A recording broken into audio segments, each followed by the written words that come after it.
Welcome back to The Walk with me, Masi Munyange.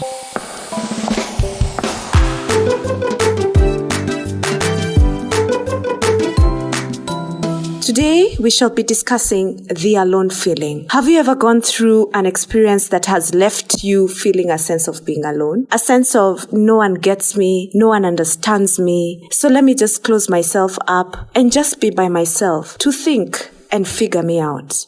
Well, we all have, where we may be feeling alone, yet we are not alone. We may be surrounded by many people and we cannot talk to any of them. Most often than not, the seasons where we feel alone amid many people surrounding you is a time that is ordained to allow you to grow. What does to feel alone mean? It's a feeling of sadness or even anxiety that occurs when you want company. What causes that feeling of alone? It could be a traumatic experience emanating from loss of grief.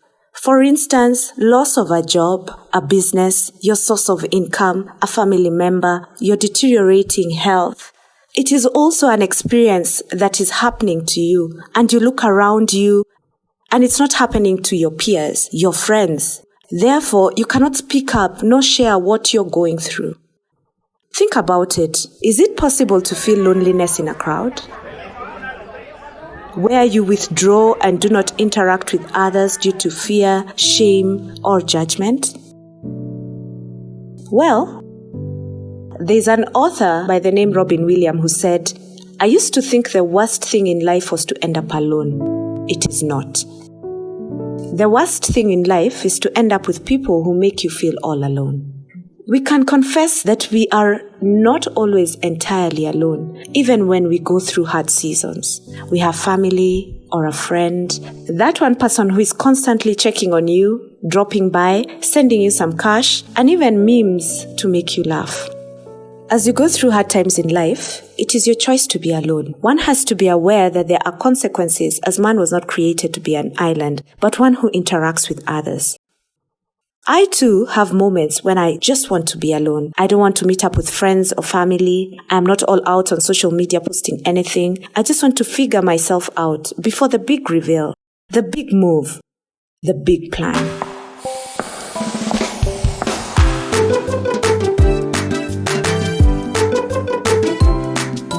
I'd like to share with you some tips that I have used and applied during my alone time that have enabled me to bounce back stronger, better, and with courage to pursue my walk with purpose and precision. These are some of the tips that I use. 1.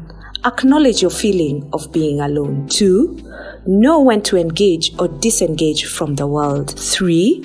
Find an activity or opportunity where you can volunteer or give off your skill and talent to make you feel worthwhile. 4.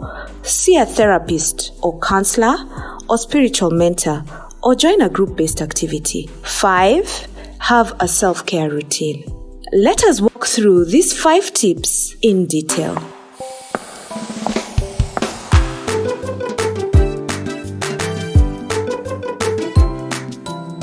1. Acknowledge your feeling of being alone. Getting to admit to yourself that what you're going through right now is tough, and maybe others won't understand you, is the first step to overcoming loneliness.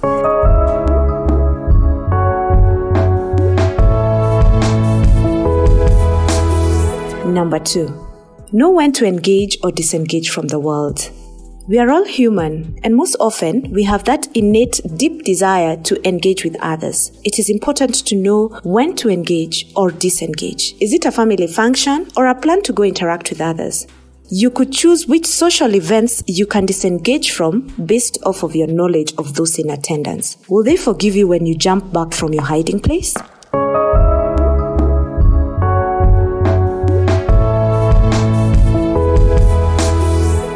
Number 3, find an activity or opportunity where you can volunteer or give off your skill and talent to make you feel worthwhile. It is said that it is better to give than to receive. And when we give of ourselves and of our time, it often makes us feel a sense of accomplishment. Try this.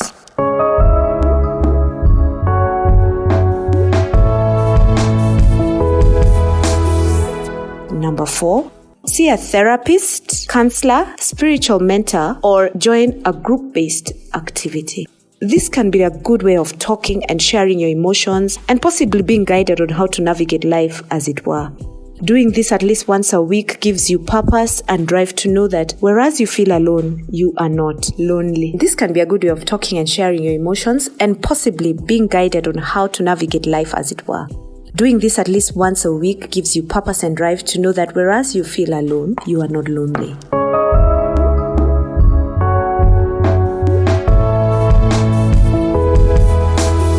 Number 5, have a self-care routine. Having to practice a self-care routine helps you to overcome the feeling of being alone. Self-care means taking care of the whole of you, your mind, your body, and your soul. What do you read? What do you watch?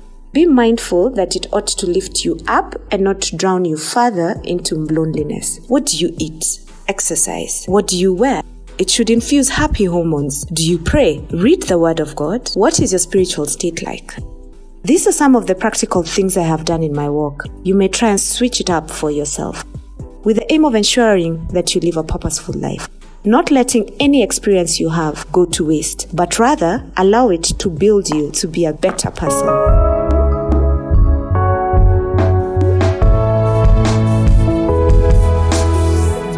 Join me in the next episode of The Walk as I interview Kahiga Ngata, who felt he was alone, and how he walked through his career journey to where he is today.